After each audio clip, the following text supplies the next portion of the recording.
사랑의 하나님 아버지, 오늘도 하루를 허락하시고 하나님의 은혜 안에 살게 하심을 감사를 드립니다.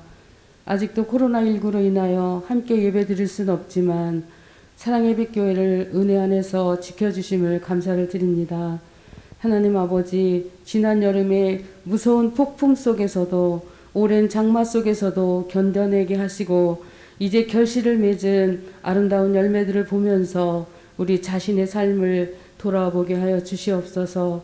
우리가 지은 죄로 인하여 죽을 수밖에 없었던 저희들을 예수 그리스도의 십자가의 피로 구원받게 하시고 우리를 각 지체로 하나 되게 하심을 힘써 지키는 아름다운 사랑의 빛 교회가 되게 하여 주시기를 원합니다.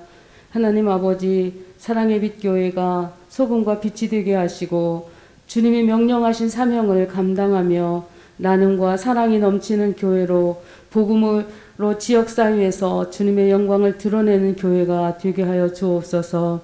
하나님 아버지, 사랑의 빛 교회를 사랑으로 인도하시는 목사님을 이어서 새로운 목사님을 청빙하려고 합니다. 역사의 주관자 되시는 하나님께서 간섭하시고 인도하여 주셔서 주님의 교회를 세워갈 목사님이 오실 수 있도록 도와주시옵소서. 하나님 아버지, 사랑의 빛 교회가 주님의 뜻을 세워가기 위하여 장로 임직과 권사 임직을 준비하고 있습니다. 이 임직식이 거룩하게 행하여지게 도와주시옵소서. 임직자들에게 성령의 충만하심과 지혜와 물질의 복을 주시사 사랑의 빛 교회가 선교의 사명을 감당하는 교회가 되게 하여 주옵소서. 하나님, 이제 코로나19로 인하여 고통받고 두려움과 재정적인 어려움을 겪고 있는 가정들을 회복시켜 주옵소서. 무엇보다 우리가 함께 모여서 하나님을 예배하는데 어려움이 없도록 이 땅에서 코로나가 종식되게 하여 주시기를 간절히 기도합니다. 오늘 또 말씀을 전하시는 목사님을 성령의 권능과 능력을 주시고 영육간에 강건하게 하여 주시며 사모님의 건강을 회복시켜 주시고 신령한 복과 기름진 복으로 목사님에게 채워 주시옵소서. 모든 말씀을 살아계신 예수 그리스도의 이름으로 기도드립니다. 아멘.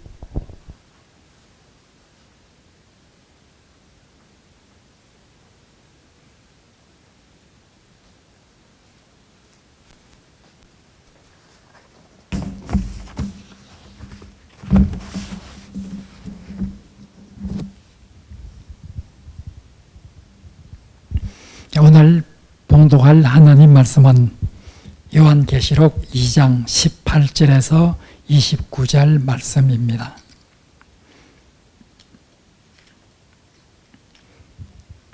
요한계시록 2장 18절에서 29절을 봉독하겠습니다. 두아디라 교회의 사자에게 편지하라.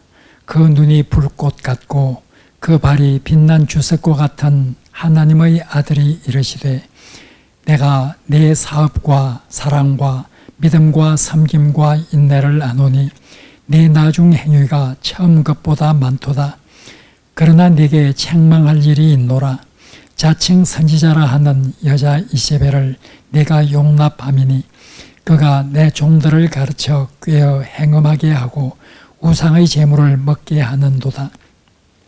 또 내가 그에게 회개할 기회를 주었으되 자기의 음행을 회개하고자 하지 아니하는도다.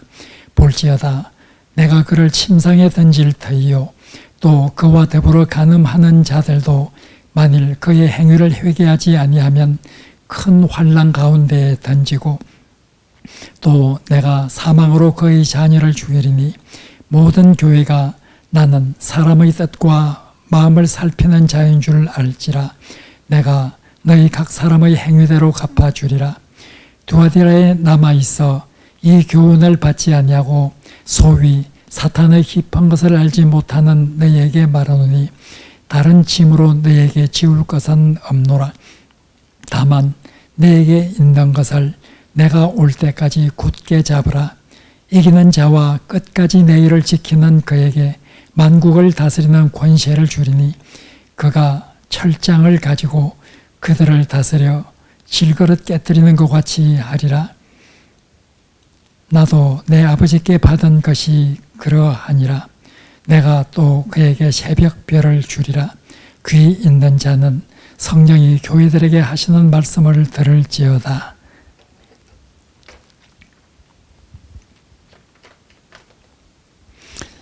오늘은 요한계시록 2장 3장에 나오는 소아시아 7교회 중에 네 번째로 나오는 두아디라 교회에 관해서 살펴보도록 하겠습니다.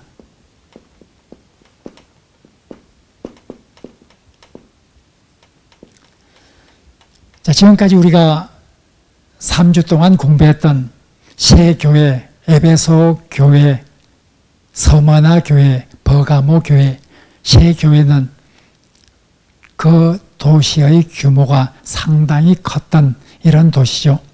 두아디라고 하는 이 도시는 앞에 언급한 세 도시처럼 그렇게 큰 도시는 아닙니다. 그러나 두아디라는 한때 산업이 상당히 발전되었고 특별히 염색업으로 유명했던 그런 도시이기도 합니다.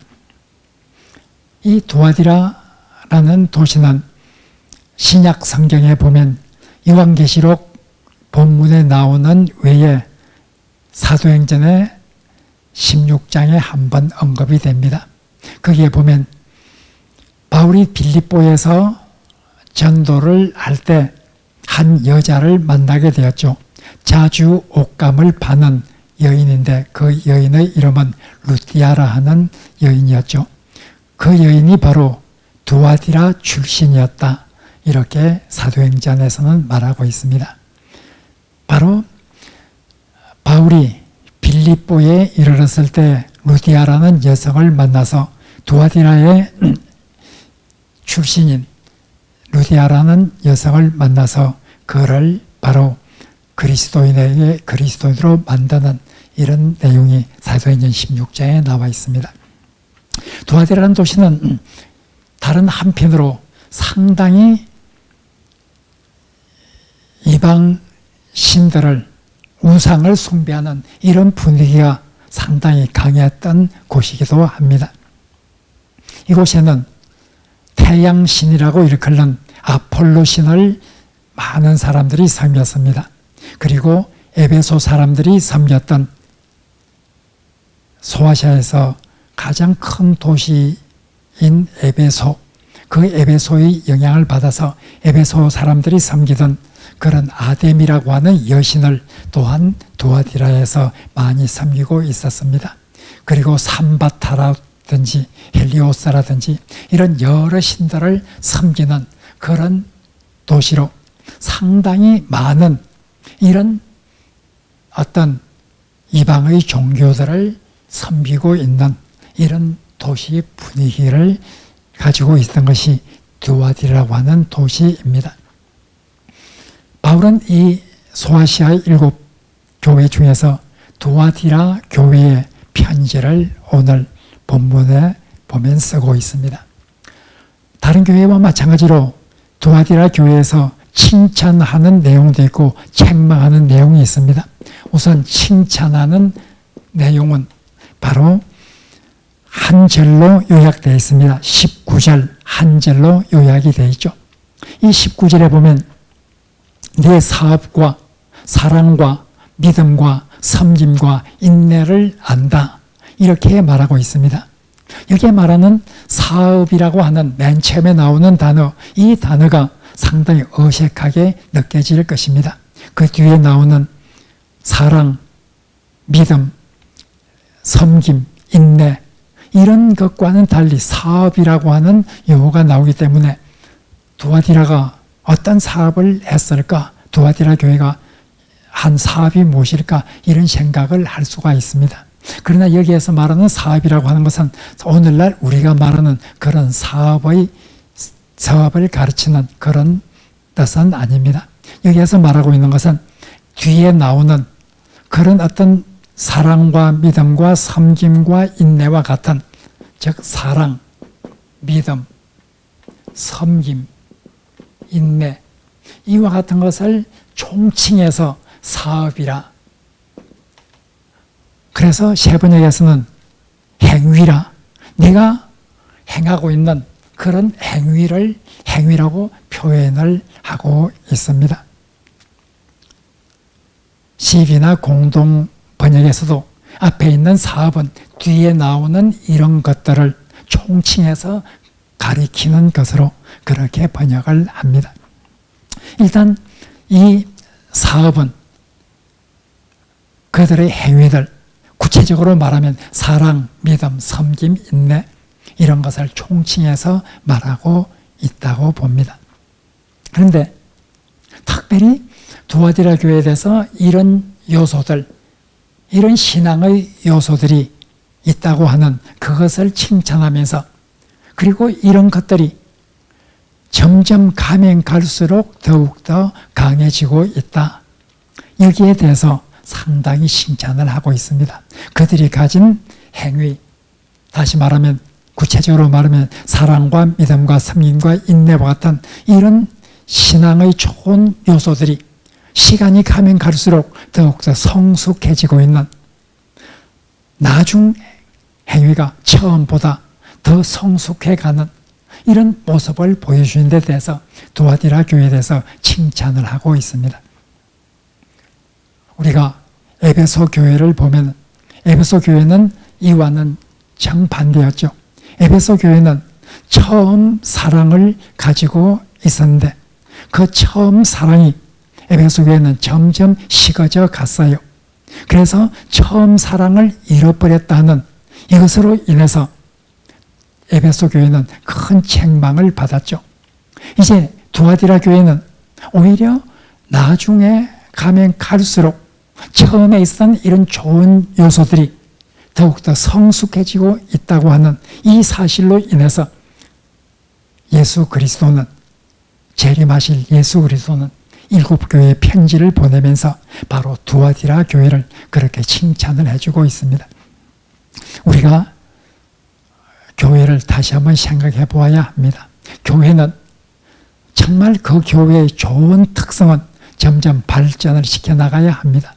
그리고 교회는 그 교회에 어떤 고쳐야 될 것, 이런 것들은 점점 고쳐나가는, 좋은 것들은 발전시키고 나쁜 요소들은 이젠 버리고 고쳐나가야 되는, 이것이 교회고, 이것이 시간이 지남에 따라 더욱 성숙해지는 교회죠. 그러나 그 반대로 좋은 특성들은 시간이 가면 갈수록 점점 약해지고 나쁜 요소들, 이런 것들이 그 교회의 강한 특성이 되어버리고 만다고 하면 그 교회는 미래가 굉장히 어둡죠. 두아디라 교회는 그런 점에서 우리가 본받아야 될 교회이기도 합니다. 이런 사랑과 믿음과 섬김과 인내와 같은 이런 요소들이 점점 갈수록 더욱더 성장해가는 이런 교회였다는 점에서 우리는 두아디라 교회를 본받을 만하죠. 그러나 예수님께서는 바로 20절부터 23절까지 두아디라 교회를 책망을 하고 있습니다. 두아디라 교회를 책망하는 이 책망의 내용은 주로 자칭 선지자라고 하는 여자 이세벨, 이 이세벨을 용납하고 그들의 교훈을 받아들이는 사람들이 있다 하는, 이것이 바로 두아디라 교회의 큰 흠이었습니다. 그래서 예수님께서는 바로 이 두아디라 교회 자칭 선지자라고 하는 여자 이세벨을 받아들이는 그런 교회의 잘못된 모습에 관해서 굉장한 책망을 하고 있는 것을 우리가 봅니다. 여기 보면 이세벨, 어떤 여선지자가 있었는 것이 틀림이 없습니다. 사람들을 미혹하는 이런 어떤 여인이 두아디라에 있었던 것이 틀림이 없습니다. 그 여인을 이세벨이라 이렇게 표현을 했는데 이세벨은 아마 상징적으로 표현을 한 것처럼 보입니다. 두아디라에 있었던 그 여인의 이름이, 실제 이름이 이세벨이라기보다는 그 여인을 상징적으로 구약 성경, 우리가 잘 아는 대로 엘리야 시대 때 아합 왕의 아내였던 이세벨, 이 이세벨, 구약 성경에 나오는 이세벨을 가지고 상징적으로 지금 두아디라에 있는 자칭 여선지자, 아주 잘못된 교리를 가르치는 이 여선자를 가리켜서 바로 이세벨이라 이렇게 표현을 한 것으로 보입니다. 우리가 잘 아는 대로 열왕기를 읽어보면 이세벨이라는 여자가 나오죠. 이세벨은 원래 두로 출신이었습니다. 두로 여인으로서 아합 왕의 선택을 받아서 아합 왕의 왕비가 되죠. 그런데 두로에서 섬기던 그 바알이라고 하는 신을 이 여인이 가지고 와서 아합 왕도 바알을 섬기도록 만들고 사마리아, 북왕국 이스라엘의 수도였던 사마리아에 바알 신상과 아세라 신상들을 많이 만들어 놓는 이런 일을 하였습니다. 사람들로 하여금 이 바알을 섬기도록 이렇게 종용을 했고 많은 북왕국 이스라엘 사람들이 이 바알에 바로 빠지게 되었습니다. 이세벨이라고 하는 이 여인 때문이었죠. 이렇게 이세벨을 하는 여인으로 인해서 이렇게 북왕국이 바알 신을 섬기는 이런 우상 숭배에 빠지게 되었습니다. 이세벨은 바로 여호와의 종들을 굉장히 박해를 하였습니다. 엘리야도 박해를 받았죠. 결국 엘리야가 이 이세벨이 가지고 들여온 이런 바알과 아세라 선자들과 갈멜에서 바로 큰 대결을 벌이게 되죠. 거기에 보면 열왕기 상에 보면 엘리야가 아합 왕이 그렇게 말합니다. 갈멜산에 여호와를 섬기는 내가 갈멜산에서 당신이 지금 퍼뜨리고 있는 그 바알과 아세라 선자들과 내가 싸우겠다. 거기 보면 그 엘리야가 말하는 내용이 이렇게 말하고 있습니다. 온 이스라엘과 이세벨의 상에서 먹는 바알 선지자 450명과 아세라 선지자 400명을 갈멜로 모아 달라. 나와 대결을 하도록 해달라. 거기 보면 온 이스라엘과 이세벨의 상에서 먹는 바알 선지자 450명과 아세라 선지자 400명 이렇게 말합니다. 이 말은 이세벨의 상에서 먹는 이런 바알과 아세라 선지자, 즉 이세벨이 그들을 조종하고 이세벨이 그들에게 바로 여러 가지 공급을 해서 그들이 선자로서의 일을 해낼 수 있도록 뒤에서 많은 후원을 하고 있다고 하는 것을 봅니다. 이렇게 이세벨은 많은 이런 바알과 아세라 선지자를 후원하면서 여호와를 믿는 선지자를 그렇게 박해를 하였죠. 그런 여인이 이세벨이었습니다. 바로 두아디라에 그와 같은 여인이 있었다. 그 여인을 이세벨이라 이렇게 표현을 하고 있습니다. 이 이세벨을 바로 행음과 우상숭배, 바로 두아디라에 있는 그 자칭 선지자라는 여인 이세벨은 사람들로 하여금 내 종들로 하여금, 여기에 보면 내 종들이라는 것은 그리스도를 믿는 이런 신자들을 가리키고 있습니다. 이런 그리스도를 믿는 신자들을 행음하게 하고 우상 숭배를 하게 하고 있다. 여기에서 행음이라고 하는 것은 음란한 이런 행동을 가리키는 말이지만 이것이 실제로 이세벨이라고 하는 여인이 두아디라 교인들에게 어떤 음란한 이런 성적 타락을 불러일으키는 이런 일을 한 건지, 아니면은 행음이라고 하는 것은 우리 성경에 보면은 행음을 하나님을 믿는 하나님의 백성이 다른 우상을 섬기는 이런 일들을 비유적으로 표현해서 음란, 행음 이렇게 표현을 합니다. 따라서 이 행음이라고 하는 것도 우상 숭배의 다른 비유적 표현으로 말하고 있는지, 아니면 실제적인 도덕적 성적 타락을 가지고 오는 이런 가르침을 했는지, 그런 것은 정확히 알 수 없습니다. 어쨌든 행음을 실제적인 성적 타락으로 보든 아니면 우상 숭배에 관한 표현으로 보든 일단 이 이세벨이라는 여인이 가장 큰 잘못은 우상을 섬기게 하는 거죠. 하나님을 믿는 두아디라 교인들이 어떤 다른 종교들을 따르도록 하는 그런 어떤 일을 이세벨이 하게 된 거죠. 우리가 잘 아는 대로 조금 전에 두아디라고 하는 이 도시 분위기를 말씀을 드렸습니다. 두아디라는 큰 도시는 아니었지만 바로 거기에 많은 신들, 아폴로라든지 아데미라든지 삼바타라든지 이런 여러 신들을 섬기는 그런 어떤 도시 분위기가 강했기 때문에 그런 도시 분위기에서 아마 이세벨이라는 여인은 우리 예수를 믿는 사람들도 그런 신들을 섬길 수가 있다. 우리가 여기에서 행음했다고 하는 이 표현은 여기에서 두아디라 교회 교인들이 하나님을 믿는 신앙을 버리고 예수님을 믿는 신앙을 버리고 이제 다른 신들을 믿게 하는 그런 것은 아닌 것이 틀림이 없습니다. 왜냐하면 만약 그리스도를 믿는 신앙을 버리고 그 도시에 있는 다른 신들을 따르도록 했다면 그들은 교회 안에 있을 이유가 없습니다. 지금 두아디라 교회 교인들이 이세벨의 교훈을 따라서 이렇게 행음하고 우상숭배를 했다 하는 이 말은 그리스도를 버렸다는 것이 아닙니다. 그들은 그리스도를 믿으면서 우리 그리스도를 믿는 우리도 다른 이런 신들도 함께 섬길 수 있다. 이렇게 가르쳤던 것으로 보입니다. 그러니까 교회 안에 남아있죠.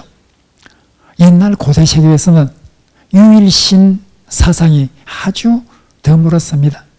고대 종교 중에서 기독교, 우리 여호와를 믿는 야훼 종교는 상당히 독특한 것이었습니다. 유일신 종교죠.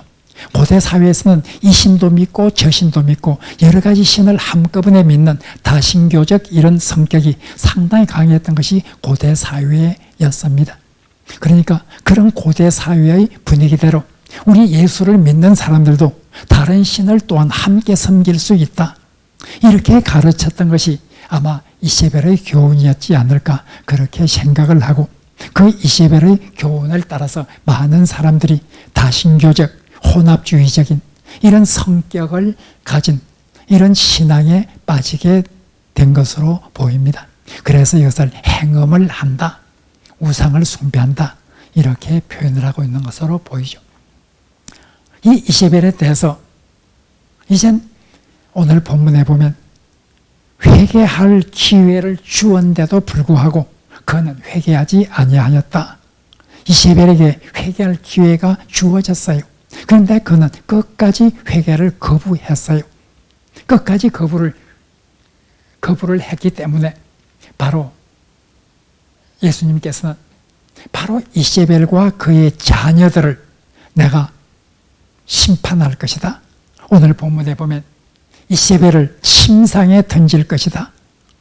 그렇게 회개할 기회를 주었는데도 회개하지 않는 이 이세벨을 내가 침상에 던질 것이다. 이게 침상이란 말은 아마 세 번역에 번역한 대로 병상이라고 하는 이런 뜻으로 보입니다. 그 병상에 던져버린다. 죽음의 고통 속에 던져버릴 것이다. 그리고 그의 자녀들도 바로 죽임을 당할 것이다. 이렇게 말하고 있어요. 바로 이세벨과 그를 따르는 자들, 그의 자녀들로 이렇게 표현을 했죠. 이세벨을 병상에 던지고 그의 자녀들도 죽임을 당하도록 그렇게 할 것이다. 이렇게 말하고 있습니다. 구약성경에 나오는 이세벨의 내용과 상당히 공통된 점이 많죠. 이세벨은 구약성경에서 엘리야의 이런 거듭된 회개의 요청을 받고 바로 여호와를 섬기는 신앙으로 돌아올 기회가 있었습니다. 회개의 기회가 있지만 이세벨은 끝내 거부를 하였습니다.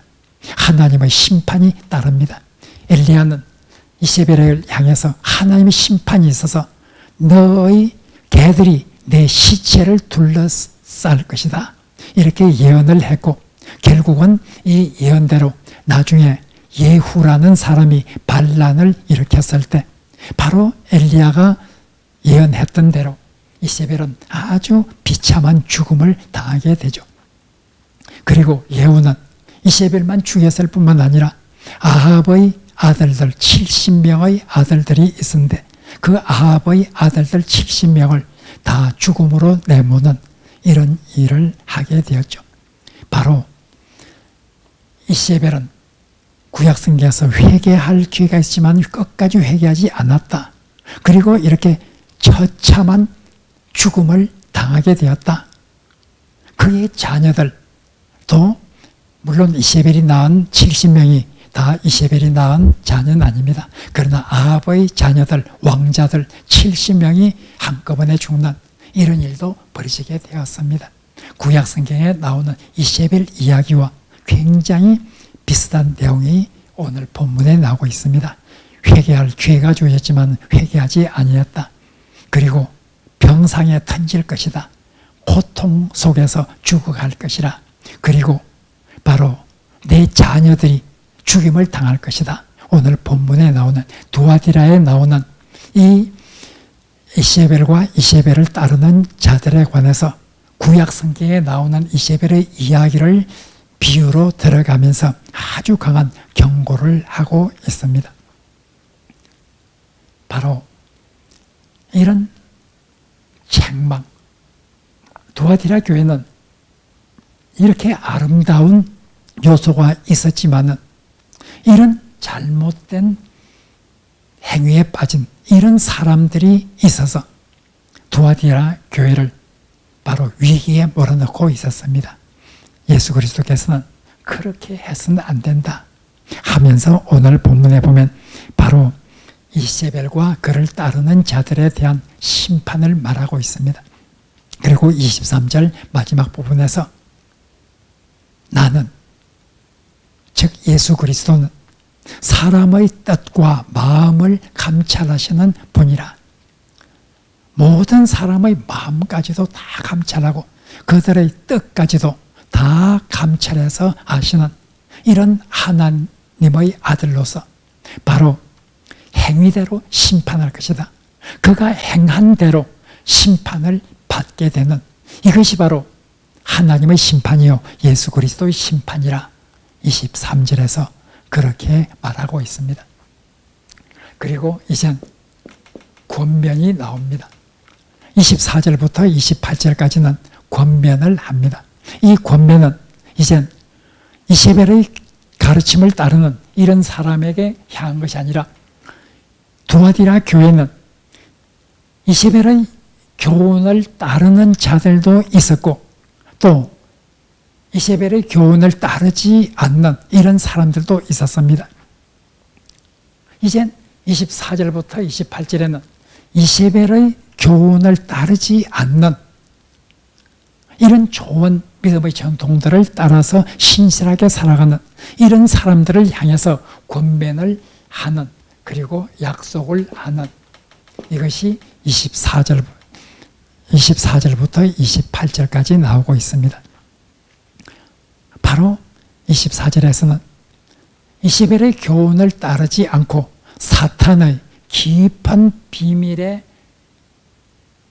들어가지 않는 그런 사람들, 24절에 나오는 이 말은 이세벨의 교훈을 따라서 사탄의 깊은 계략에까지 그 사탄의 비밀에까지 이르게 되는 그런 사람들이 아니라 이세벨의 교훈을 따르지 않고 또 그런 사탄의 깊은 비밀의 영역들 이런 것에 대해서 관심이 없고 그런 것을 알려고 하지 않는 그런 좋은 신실한 사람들 그런 사람들에게 권면을 합니다. 그런 사람들에게 너희들이 가지고 있는 그것을 끝까지 지켜라. 내 일을 끝까지 지켜라. 이런 좋은 요소들을 잃지 않고 끝까지 지켜나가라. 이세벨을 따르지 않고 이런 요소를 지켜나가고 있는 너희들은 그것을 끝까지 지켜나가야 한다. 끝까지 이세벨을 따라서는 안 되고 끝까지 이런 좋은 요소들을 지킴으로써 승리해야 한다. 이렇게 권면을 합니다. 내가 다른 것으로 더 여러분들에게 이렇게 하라 저렇게 하라 그런 짐을 지울 필요가 없다. 이세벨의 교훈을 배격하고 이런 좋은 믿음의 요소들을 끝까지 지켜나가라. 그렇게 해서 승리하는 자가 되어야 한다. 이기는 자가 되어야 된다. 그리고 너희들이 승리를 한다고 하면 내가 너희들에게 큰 상을 주게 될 것이다. 그 상은 두 가지 언급을 하고 있습니다. 하나는 다스리는 권세를 준다 하는 것과 하나는 새벽별을 받게 될 것이다. 이렇게 말하고 있습니다. 다스리는 권세. 이 다스리는 권세에 관해서 예수님은 오늘 본문에서 말하고 있습니다.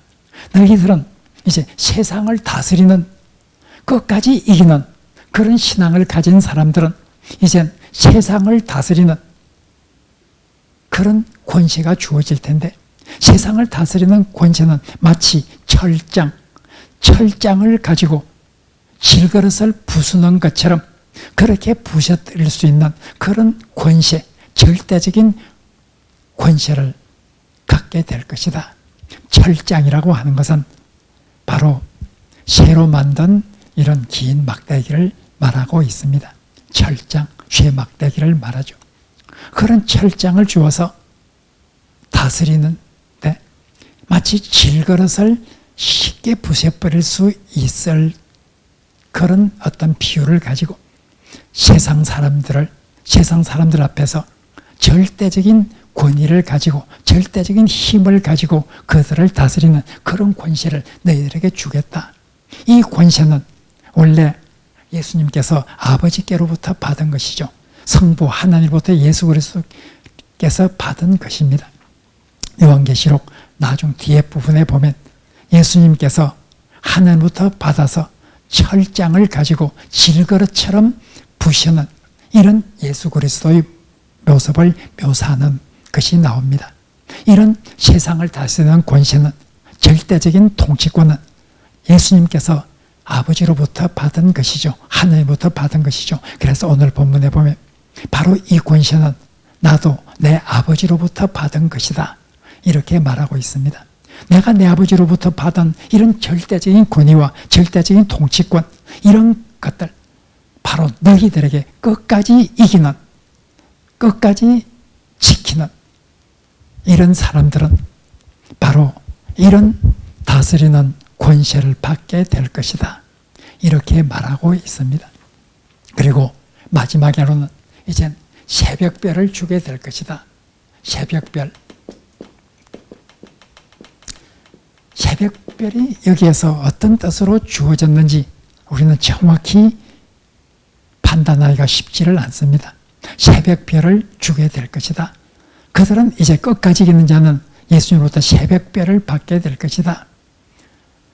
새벽별이라고 하는 것은 우리가 잘 아는 대로 바로 샛별이라 말하기도 하고 이 새벽에 가장 밝게 빛나는 빛이죠. 굉장히 새벽에 밝게 빛나는 이 별을 새벽별이라 이렇게 표현하기도 하고 샛별이라 이렇게 표현하기도 하고 계명성이라 우리가 계명성이라고 하는 말을 흔히 쓰는데 바로 이 새벽별을 가리키는 말이죠. 이 계명성, 즉 새벽별. 이 새벽별이 어떤 뜻으로 쓰여 있을까? 성경에 보면 새벽별은 부정적으로 쓰이는 곳도 있습니다. 이사야서에 보면은 바로 바벨론 왕이 정말 자기의 권세를 그렇게 의지하다가 바로 나락으로 떨어질 것을 예언을 하면서 새벽별과 같이 될 것이다 하는 이런 표현도 나옵니다. 거기에 보면 부정적으로 새벽별이 쓰인 곳이죠. 그러나 새벽별은 대부분 긍정적으로 많이 쓰이고 있습니다. 새벽에 밝게 세상을 비추는 가장 밝게 해와 달 다음으로 새벽이 되면은 날이 새게 되는 이런 어떤 새벽에 가장 밝게 빛나고 있는 새벽별에 관해서 성경에 보면 긍정적으로 많이 쓰이고 있습니다. 요한계시록 자체에서 새벽별이 어떻게 쓰였는가? 요한계시록에 보면 나중 뒤에 가면 예수님이 새벽별이라 빛나는 새벽별이다. 바로 빛나는 새벽별로 예수 그리스도를 표현을 합니다. 바로 우리 찬송가에도 주는 저 산 밑에 백합 빛나는 새벽별, 여기에서도 바로 예수 그리스도를 새벽별로 표현을 하고 있고 긍정적으로 쓰고 있죠. 일단 이 새벽별은 요한계시록에서 예수 그리스도를 가리키면서 뒤에 보면은 사용을 하고 있습니다. 따라서 새벽별을 준다고 하는 것은 예수 그리스도에게 주어진 영광, 그런 영광을, 내가 가진 그런 영광을 너희들에게 부여해 줄 것이다. 나누게 될 것이다. 이런 뜻으로 사용되지 않았는가 이렇게 생각을 해볼 수 있습니다.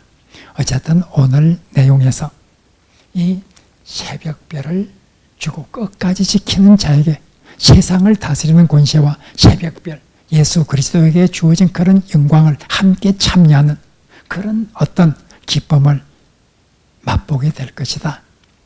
예수님은 약속을 하죠. 두아디라 교회 오늘 우리가 보면서 정말 좋은 요소를 끝까지 지켜가는, 좋은 요소는 가면 갈수록 더욱더 성장해가는 이런 교회, 그리고 이런 특별히 이세벨의 이런 교훈을 배격하는 이런 교회. 오늘날 우리는 다신교적 상황에서 살고 있지 않습니다. 그러나 오늘날 우리에게 새로운 우상이 우리에게 많이 접근을 하죠. 옛날 고대 세계의 사람들이 섬기던 그런 바알신이라든지 태양신이라든지 이런 신들은 더 이상 우리는 섬기지 않습니다. 그러나 새로운 우상들이 많이 나와 있죠. 재물, 21세기 사람들이 가장 빠지기 쉬운 우상 중에 하나가 재물입니다. 21세기 사람들이 가장 빠지기 쉬운 것 중에 하나가 과학 문명입니다.